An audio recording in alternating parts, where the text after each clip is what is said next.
Welcome back to another episode of Life Advice You Do Not Hear in Church. My name's Tiffany and hit subscribe to see more videos like this. This is another video that I'm hoping will set you free from legalism. I feel like that's my passion in these videos.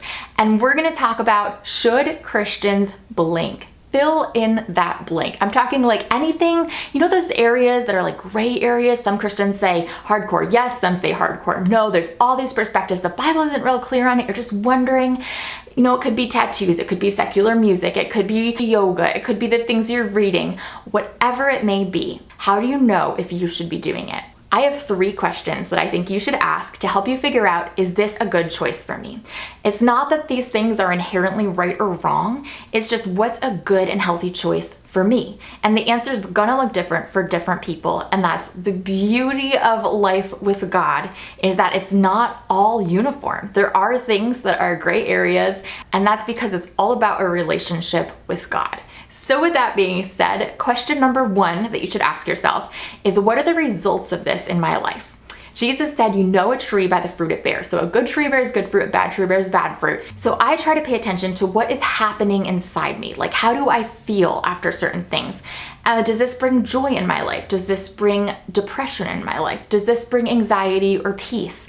And it's not always going to be that clear and cut and dry. For example, there are some conversations that make me really uncomfortable and they're not pleasant and they don't leave me feeling positive, but they lead to growth. And so I consider that to be a positive result from those hard conversations. So for example, with music for me, I listen to a mixture personally of Christian, secular, and honestly mostly silence. I really like just nothing on. I have so many thoughts in my head that I don't want to add any other noise to the mix.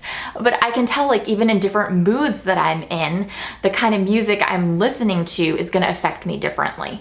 And so I want to have things that affect me in a way that's positive, not meaning it always has to be happy, but just a way that, is this something that over time is having a positive influence in my life or a negative influence in my life? Now, a brief but very important note here is sometimes we think guilt can be a fruit of what we're doing.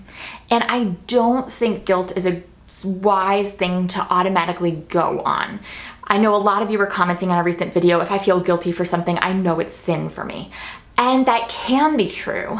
There is conviction from the Holy Spirit, but guilt can also be learned behavior. So if you've grown up in a certain environment or certain culture, you can feel guilty for things that are not wrong simply because that's what you've been raised with. It's been kind of ingrained in you since childhood, or because of past trauma or whatever it is. They can cause feelings of guilt even when there's no need for them. One example of this in my own life is I remember as a kid wearing this outfit that was perfectly modest and appropriate, plus I was 7 years old, and it showed my shoulders.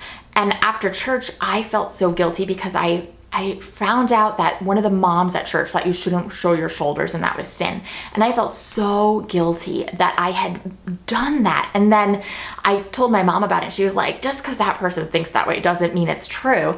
But I just remember for years just feeling too guilty to ever show my shoulders. Clearly, I don't see anything wrong with that now as a personal opinion and conviction.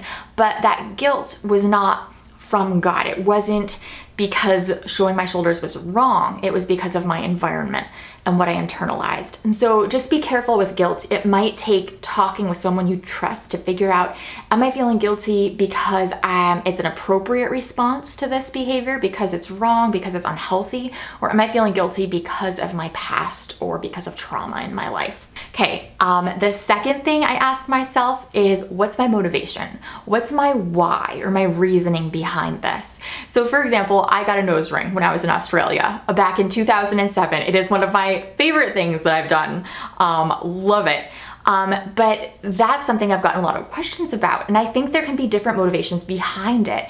There could be the motivation of, I want to just separate myself from the way I've grown up. There could be the motivation of, this just seems fun and it'll look good on me. Let's say there could be the motivation of, all my friends have it and I want it too. And I'm not saying any of these are necessarily wrong or right motivations, but it's always interesting and important to ask ourselves, to just take a step back and say, why do I want to do this thing I want to do?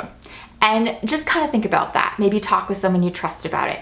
Because I think with a lot of things in life, where our heart is much more important than the actual thing we're doing. Obviously, that's not true with everything, you know, you still shouldn't go out and murder someone. But there's a lot of areas in life where it just comes down to like, what's your motivation behind this thing you're about to do? And so I just try to be aware of that.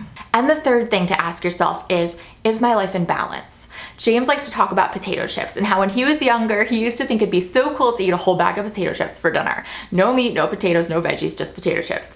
So he said one day he did it. And at first he felt great. He's like, this is awesome. But by the end, he did not feel so good. And he's like, there are some things that are the potato chips of life. They taste great, they're fun, they're a fun snack, but if you live on them and only them, you're not gonna feel good in the end. And so it's important to make sure our lives are in balance, that we're getting the meat and potatoes and vegetables of life, as well as, you know, indulging in some potato chips now and then. And that could be from the books you read, to the music you listen to the conversations you have, just to make sure that your life is in balance and that you're getting enough of the life food that's gonna make you strong and healthy over time. So comment below anything else you would add to this list, and I look forward to seeing you again next week. Love you girls. Bye.